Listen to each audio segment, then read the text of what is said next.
Bonjour, bon midi, bon lundi. Bienvenue à la quotidienne agricole et agroalimentaire. C'est celle de l'Institut Jean Garon qu'on vous propose ce midi. Vous avez maintenant, je l'espère, pris cette bonne habitude la semaine dernière de regarder nos quotidiennes agricoles et agroalimentaires, celle du lundi avec l'équipe de l'Institut ou celle des jours suivants avec l'équipe de la vie agricole, Yannick Petelli, Guy Duval, Yann Turmine et nombre d'invités, dont les panélistes de l'Institut Jean Garon, qui nous retrouveront également demain dès midi et en direct sur différentes plateformes. Bienvenue aujourd'hui sur probablement la page Facebook de l'Institut Jean Garon, mais également les sites internet institutjeangaron.ca, lvatv.ca et lavieagricole.com, d'où nous vous accueillons tous les midis. Pour cette deuxième édition de l'agriculture de demain, nous recevons aujourd'hui l'un de ses principaux porte-parole, Dominique Lamontagne. Il opère avec sa conjointe Amélie Dion une ferme vivrière polyvalente de taille humaine. C'est à Sainte-Lucie-des-Laurentides. Il est auteur d'un ouvrage qui a secoué les colonnes du temple. En 2015, La ferme impossible. Et plus récemment également, un guide qui explique comment réaliser et opérer cette ferme impossible, l'artisan fermier, que vous allez retrouver certainement chez votre libraire favori. Dominique est avec Jean-Martin Fortier, on a parlé de la ferme des Quatre Temps la semaine dernière, et Marc Séguin qui lui nous a proposé le film La ferme et son état, l'un de ceux qui a le plus sensibilisé l'opinion publique à la beauté de la production locale et en même temps aux absurdités d'un système qui la rend presque impossible, du titre de son livre « La ferme impossible ». Il est aussi l'un des rares parrains de l'Institut Jean Garon et depuis le tout début de l'Institut, Dominique Lamontagne est avec nous aujourd'hui. D'abord, accueillons bien sûr l'un des coprésidents de l'Institut Jean Garon, Guy Debailleul, qui doit toujours nous parler par Zoom. Alors, malheureusement, un de ces quatre, avec un éventuel déconfinement, nous recevrons tout ce beau monde en studio. Aujourd'hui, toute la place est laissée à Simon Bégin dans ce magnifique petit studio. Simon, bonjour et bon lundi. Bonjour Éric, bonjour Guy. Écoute, Dominique, je suis très heureux de t'accueillir aujourd'hui sur notre émission l'agriculture de demain, car comme l'a mentionné Éric, tu es un des principaux porte-parole de cette agriculture de demain qui, dans le fond, est déjà en train de se construire aujourd'hui. Écoute, Dominique, dans le film de Marc Séguin, La ferme et son état, tu nous présentes ta ferme, la ferme de tes rêves, qu'on peut peut-être voir à l'écran, une espèce de graphique de schéma qui la représente. Le moins qu'on puisse dire, Dominique, c'est que c'est une ferme extrêmement polyvalente, avec sa serre, avec ses mini-élevages, son poste d'abattage, sa cuisine où tous les aliments de la ferme sont transformés pour alimenter une table champêtre et éventuellement, ce que tu espères, pouvoir être vendu aux consommateurs qui visitent ton entreprise. Alors, est-ce que tu peux nous dire comment elle se porte aujourd'hui, cette ferme impossible, et si tu crois que maintenant, en date d'aujourd'hui, elle est plus possible qu'elle l'était auparavant? En fait, l'impossibilité de la ferme, c'était vraiment dans un point de vue de mise en marché, même très local, même à la ferme. À titre personnel, se construire un petit, ce que les anglophones appellent un petit homestead, ça a toujours été permis. Donc, évidemment, il y a des normes à respecter, il y a le contexte des lois municipales à considérer. Mais moi, ce que j'ai toujours... vous voyez justement en arrière, Élie, notre plus vieux qui s'en va promener les chèvres. Là. Il est un peu loin, mais on l'a vu passer. Moi, ce que j'ai tout le temps demandé, c'est qu'on ait le droit de mettre en marché le fruit de ces efforts-là. Donc, c'est à ce niveau-là qu'il y a, oui, un peu il y a un peu de liberté qui s'introduit petit à petit dans la législation québécoise qui est tout de même relativement contraignante, là, même dans un contexte mondial. On fait partie des plus contraignants, je trouve. Mais oui, il y a des affaires qui avancent. Alors, mais de façon précise, qu'est-ce qui aurait changé depuis les années 70, 80, où on a mis en place des systèmes très blindés au point de vue de l'hygiène, qui nous ont amené à une concentration des transformations, des abattages dans des grosses usines. Qu'est-ce qui aurait évolué le plus? Ben, il y a eu une dévolution d'abord avant qu'il y ait évolution. Je pense que justement l'impression que ce qui était fait à la ferme en campagne, c'était nécessairement insalubre, a continué à obnubiler le système de contrôle, là. Je dirais que le système de gestion de l'offre, les plans conjoints à portée juridique, les offices de mise en marché, tout ça a grugé tranquillement les libertés, même individuelles. C'est-à-dire que même si tu veux élever des poulets ou des poules à ton compte personnel, tu es limité, là, même si on n'en fait pas la mise en marché. Donc, je pense que c'est plutôt dans les 10 dernières années qu'il y a eu évolution. C'est-à-dire que, bon, on permet maintenant de vendre des œufs dans les marchés publics, ce qui n'était pas permis il y a 5 ans. L'année dernière, le hors-quota a monté à 300 poulets, 300 volailles par adresse. C'était 100 volailles avant. Avant ça, c'était plus. Donc, hein, on est passé de, je sais pas, 300 à 200 à 100 depuis les années 60, 70 jusqu'à il y a 5 ans. Puis là, ça recommence à remonter.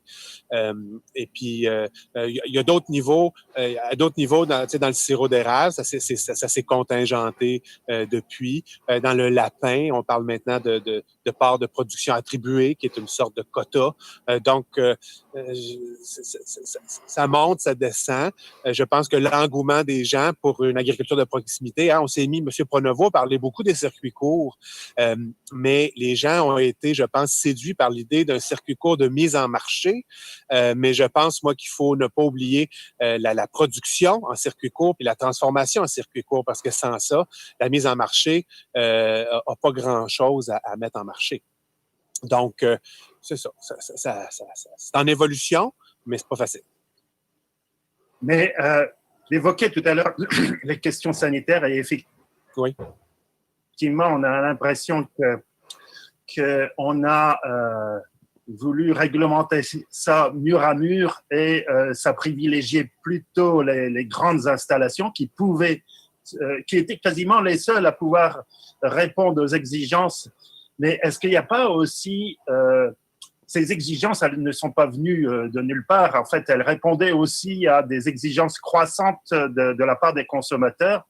Est-ce qu'on ne pourrait pas dire que, d'une certaine façon, les consommateurs sont allés un peu loin dans leur volonté d'avoir des produits complètement aseptisés et ne courir aucun risque, et que c'est ce qui a favorisé aussi la multiplication des réglementations?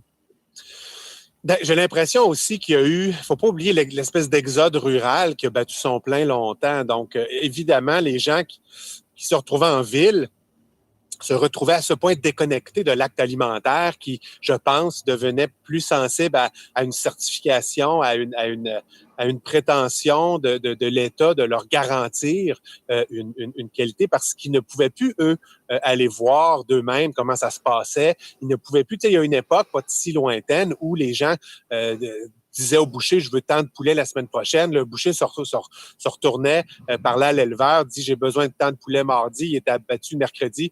Les gens allaient le chercher le jeudi. On n'a plus ça. Donc oui, moi, je pense que c'est le super marché, le super volume, les super productions qui sont venues finalement exiger de l'État qu'il y ait une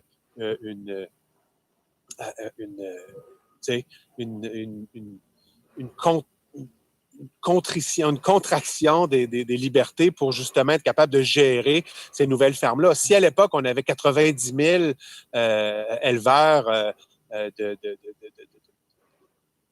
qui avaient entre autres des poules pondeuses, puis qu'aujourd'hui, on en a 117, 150. C'est sûr que si on passe d'un poulailler qui a plus ou moins 200 poules à un poulailler qui en a 36 000, les règles d'hygiène évoluent elles aussi. Le problème, c'est que le petit qui tente un retour en force aujourd'hui, ben, se voit justement, comme tu disais, obligé de respecter les mêmes normes qu'un gros. Mais ils vont payer le même permis, le même prix. Pour un plus gros, payer 1 000, 2 000 $ de permis annuellement, c'est rien. Pour un petit, souvent, c'est la goutte qui fait déborder le vase puis qui le fait passer d'une certaine rentabilité à une certaine non-rentabilité, si on veut. Oui. Mais en même temps, on pourrait dire que d'abord, des grandes unités de production ou de transformation ne sont pas à l'abri d'accidents sanitaires. On se souvient de Maple Leaf, par exemple, il y a quelques années. On se souvient récemment, enfin là c'est très récent, comment des grosses fermes productrices de fruits et légumes en Californie ont vu des centaines et des milliers de tonnes de fruits rappelés parce qu'il y avait une infection. Alors, on pourrait dire que lorsqu'une grande entreprise est touchée ou enfreint un règlement, ben, c'est une quantité de consommateurs qui sont touchés. Et d'ailleurs, quelquefois, on ne sait pas trop où parce que c'est tellement diversifié, les marques sont démultipliées. Alors qu'une petite exploitation, si jamais il y a un accident, évidemment, il faut souhaiter qu'il soit limité. Ben, d'une part, c'est facile à retracer et c'est circonscrit. Donc, on pourrait dire les risques sont pas les mêmes quand même. Donc, les exigences devraient peut-être pas être tout à fait les mêmes. C'est ça. Exact. En fait, je dirais que c'est l'idée de la production en silo. Donc, en divisant, en fragmentant la mise au monde d'un aliment en grands silos, j'ai l'impression aussi qu'on déconnecte beaucoup le producteur ou le fermier de l'aliment et le fermier aussi de l'acheteur. Donc, en faisant ça, on a affaire, je pense, à des productions où les gens qui travaillent à mettre en marché ces aliments-là ou à les amener au marché ont pas non plus les mêmes scrupules, ont pas la même relation. Donc moi, je vois je vois l'éclosion de l'œuf, je vois le poussin grandir, je l'élève au pâturage. J'ai la chance d'évaluer finalement son état de santé tout au long de son élevage. Et puis, à la fin, je l'amène moi-même dans mon petit abattoir, puis je l'abats, et puis je le réfrigère moi-même, un par un, et puis je le transforme moi-même. Donc, je vais l'apprêter, puis je vais le servir idéalement dans un avenir proche aux gens qui viennent manger ici. Donc, moi, ma relation à cet aliment-là, je la considère complète, puis je vois, moi, dans cette relation-là, une assurance plus grande de l'innocuité de mon produit parce que j'ai vu à toutes les étapes de sa mise au monde et puis j'ai évidemment tout intérêt à ce que mon produit fini soit le plus parfait possible. Donc, intuitivement, je peux voir quand il y a des problèmes. Concrètement, je peux voir quand il y a des problèmes. Et puis, je retire, je pense, une fierté supplémentaire de voir la personne consommer le fruit de cet effort-là qui souvent s'est déployé sur des mois et des mois. Au niveau de la salubrité puis de la sécurité, moi, je travaille le plus possible, c'est mon obsession, c'est mon utopie de vouloir travailler en vase clos, pas parce que je suis xénophobe puis sauvage, mais parce que, pour moi, être capable de travailler en vase clos, ça veut dire que je dispose de toutes les ressources dont j'ai besoin pour être capable de nourrir les gens qui viennent ici me demander de le faire. Alors, je pense que j'amène aussi de la pérennité puis de la résilience alimentaire à mon milieu, alors qu'une grande entreprise qui ne fait qu'une chose puis qui souvent ne peut pas rien mettre en marché, on l'a vu pendant la pandémie, il y en a qui restent pris avec leurs aliments bruts parce qu'il manque ou il manque d'intrants. Alors, rupture d'intrants, la ferme ne peut rien faire. Rupture de possibilité d'exporter leurs denrées brutes vers un transformateur, la ferme ne peut rien faire. Alors, je comprends, j'entendais M. Desmarais la semaine dernière dire qu'il n'aime pas mettre en confrontation les modèles. OK, mais moi, ce que je demande, c'est un modèle qui est quand même capable de nourrir les gens. Écoute, Dominique, effectivement, l'espèce de relation intime que tu as avec tes produits, avec tes poules, c'est quelque chose qui parle beaucoup. Moi, quand je lis ton livre, c'est ce qui me frappe. Ça donne envie de vivre ce genre de relation-là avec la ferme. Maintenant, est-ce qu'on ne peut pas dire aussi, au niveau de ces jeunes et moins jeunes, quand je te regarde, qui veulent vivre cette expérience-là, il y a aussi, de leur côté, un niveau peut-être de formation ou d'éducation qui n'est plus ce qu'il était il y a 40 ou 50 ans. Est-ce que ça, c'est pas aussi un facteur de sécurité pour le public consommateur de savoir que les fermiers artisans qui vont produire et mettre en marché des produits de leur ferme, ben, au niveau de formation qui les rend peut-être plus en mesure de garantir la qualité de leurs produits? Oui, ben l'innocuité, la salubrité, l'hygiène, la qualité d'un produit, c'est une boîte de Pandore. C'est une question extrêmement complexe. On a chacun nos valeurs. Est-ce qu'on veut un produit irradié parce qu'on est certain qu'il n'y aura pas de colis, mais il est irradié, ou on veut d'autres choses? Les gens ont tendance à dire, je trouve souvent, beaucoup de choses. Moi, j'ai toujours réclamé du MAPAC un accompagnement. J'aime beaucoup l'idée du certificat en hygiène et salubrité qui a été implanté il y a une dizaine d'années pour les gens qui veulent se lancer en restauration. Donc, ils demandent une formation de base avec un examen. Puis là, tu as un certificat. Ça te permet d'avoir un permis qui te permet d'exploiter un restaurant. Donc, moi, je leur demande dans la foulée de leur demander la possibilité d'abattre à la ferme des volailles qui ont été élevées à la ferme et qui vont être mises en marché à la ferme. Et puis, de mettre en marché du lait cru qui a été trait à la ferme, mais cuit à la ferme dans des denrées qui vont être vendues à la ferme. Je leur demande de déployer ce genre de système-là, c'est-à-dire, pourquoi pas, un certificat en hygiène et salubrité pour l'abattage à la ferme, puis un certificat en hygiène et salubrité de traite à la ferme. Je pense qu'avec un petit volume vient une possibilité de contrôler de manière relativement facile pour les inspecteurs, ce qui se passe ici, parce que nous, on est responsable de A à Z de nos produits, donc on ne peut pas dire, ben c'est pas moi, ou ben c'est arrivé de même, ou je ne sais pas, ça doit être la ligne de froid qui a été brisée. On fait tout de A à Z, donc on est susceptible d'être accusé intégralement des maux qui peuvent affliger une denrée qu'on aura mis en marché. Alors, je nous trouve très responsables là-dedans. Donc, oui à l'accompagnement. En même temps, la façon de faire qu'on réclame a été abandonnée il y a longtemps. Hein, le rapport de la commission EO, les plans conjoints, la mise en marché collective a amené une spécialisation, une professionnalisation qui disait de l'agriculture, mais ce que ça a amené, c'est des éleveurs de poulets qui n'abattent plus et ne mettent plus en marché leurs poulets, des éleveurs des producteurs laitiers qui ne savent pas travailler le lait. Donc, oui, là, quand moi je réclame production, transformation, mise en marché à la ferme, on parle d'une espèce de renouveau de la ferme pluriproductrice et metteuse en marché, si on veut. Donc, il y a absolument... Puis, je veux dire, juste au niveau des équipements, on le voit. Quand on va aux États-Unis, quand on va en Europe, il y a beaucoup de petits équipements, des petits refroidisseurs à lait, des petites machines pour traire les vaches, des équipements pour élever des petits troupeaux de volailles. Mais ce n'est plus disponible, ça, en général, au Québec, parce que cette façon de faire-là a été abandonnée. Alors, il y a beaucoup de choses à faire pour ramener la possibilité de travailler à petite échelle, là. Dominique, tu l'as mentionné récemment, la possibilité d'élever des poulets de chair hors quota est passée de 100 à 300. Mais ça a été quand même après une dure lutte de plusieurs années. As-tu l'impression que, bon, d'une part, que le monopole syndical est un des facteurs de résistance à l'évolution de l'agriculture québécoise vers des modèles plus diversifiés, mais en même temps, est-ce que du côté de l'UPA, on n'assiste pas à une certaine ouverture à ces nouvelles réalités-là?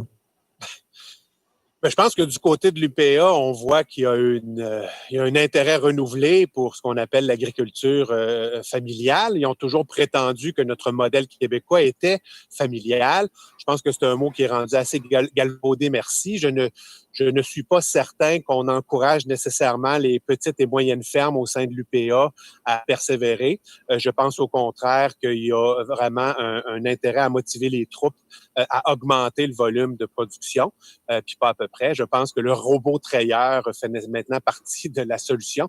Je pense que je pense en fait, mais plus que le monopole de l'UPA, c'est l'absence de pluralisme syndical. C'est-à-dire que ce que l'UPA a choisi de faire comme association représentative, ça la regarde puis ses membres. Le problème, c'est que ces membres-là sont captifs.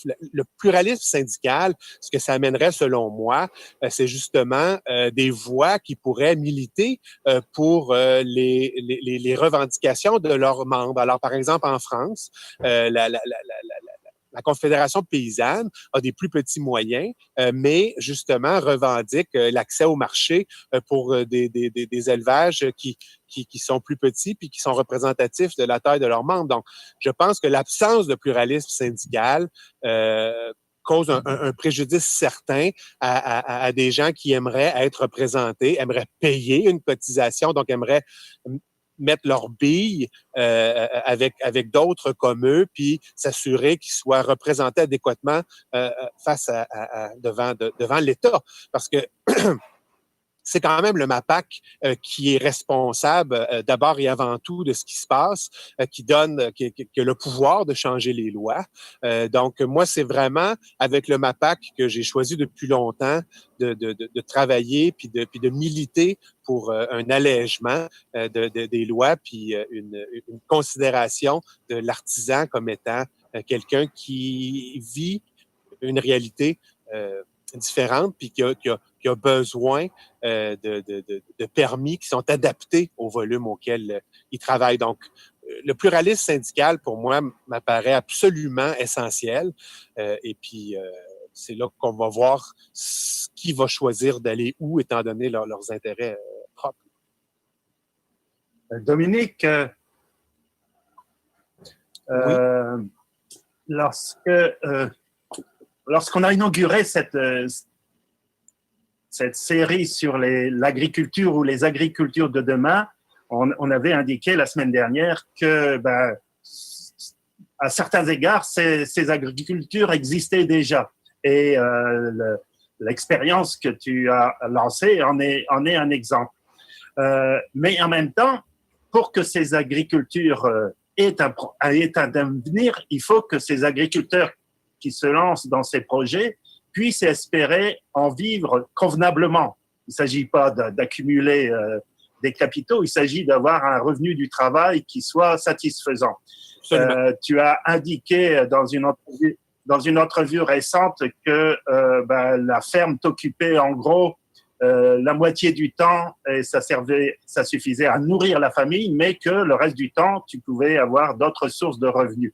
Est-ce que c'est le même modèle qu'on devrait reproduire ou bien simplement des agriculteurs peuvent se lancer dans ce type d'exploitation à peut-être une échelle un peu plus grande? Comment tu vois les choses? L'échelle à laquelle on décide de se lancer, c'est vraiment une décision qui appartient à chaque individu. Moi, ce que je répète de plus en plus souvent, c'est que l'agriculture étant ce que c'est-à-dire c'est très prenant, ça demande beaucoup d'énergie. Je propose aux gens qui s'intéressent de s'installer d'abord de bâtir d'abord une petite ferme qui arrive à les nourrir eux de manière minimalement diversifiée. Donc, moi, je propose chèvre, poule, poulet. C'est ça le sujet de mon manuel, parce que je pense qu'avec du lait, des œufs et de la chair de volaille, on est bien parti. Moi, ici, j'ai une serre potagère. Je continue à considérer l'importance d'avoir et de la protéine animale et de la protéine végétale pour plusieurs raisons. L'une d'entre elles étant la grande difficulté qu'on connaît ici à avoir une certaine stabilité dans nos productions maraîchères, avec les ravageurs, avec le climat. J'ai beaucoup plus de problèmes à m'assurer de mes protéines végétales que de mes protéines animales, où la chèvre, elle, va se satisfaire d'un pâturage ici que j'ai établi. Elle le mange, elle le transforme en lait, que moi, je transforme en fromage, en yogourt et puis en lait. Là. Donc, c'est concret.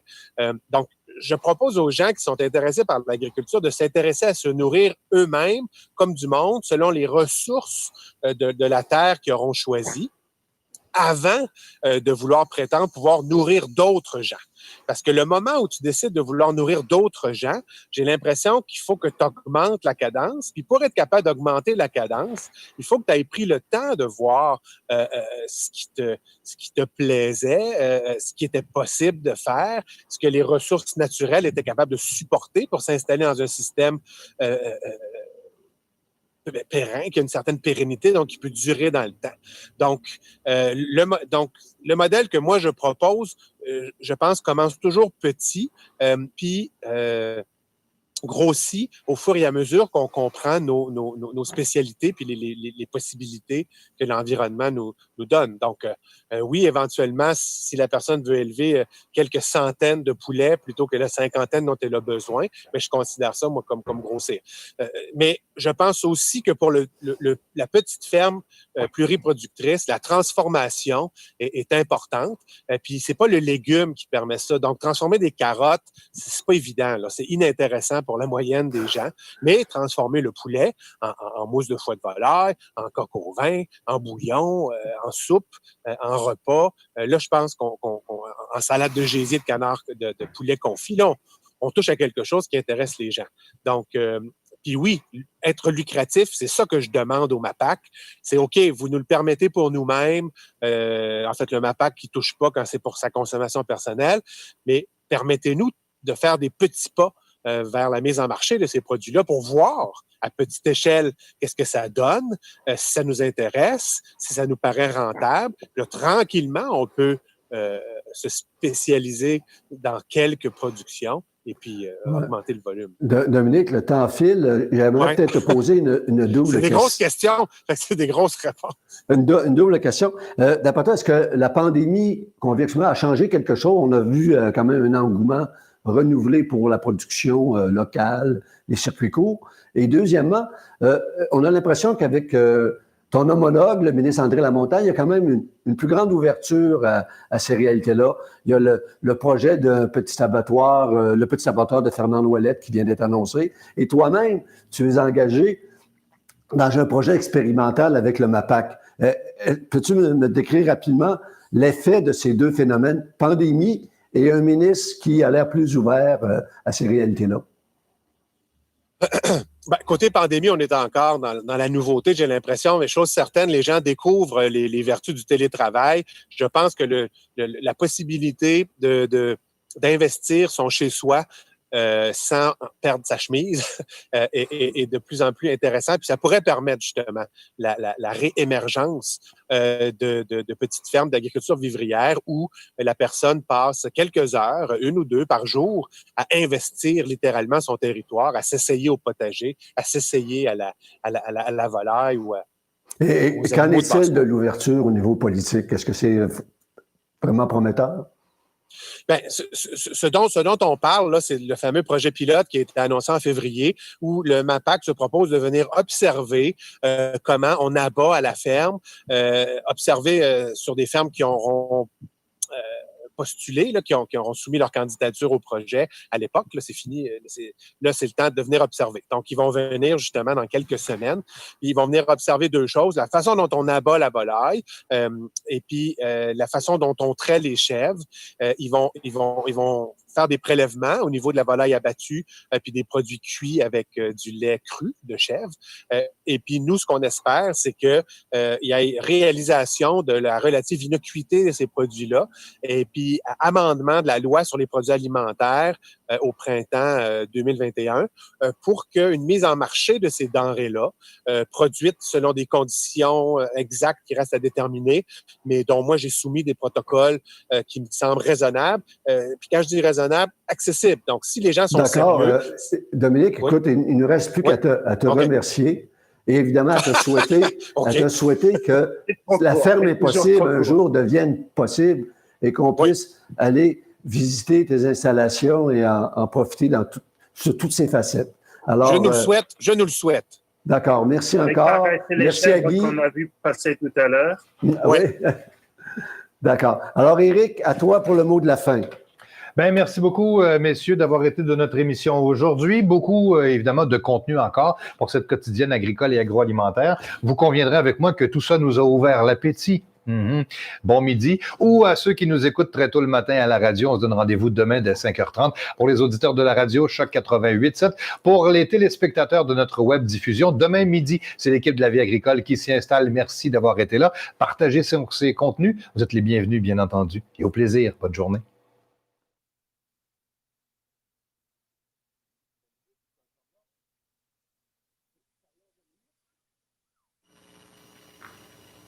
Des choses à vous La dire, rivière. c'est le temps. La rivière. Oui, Dominique, oui? Allô? J'ai dit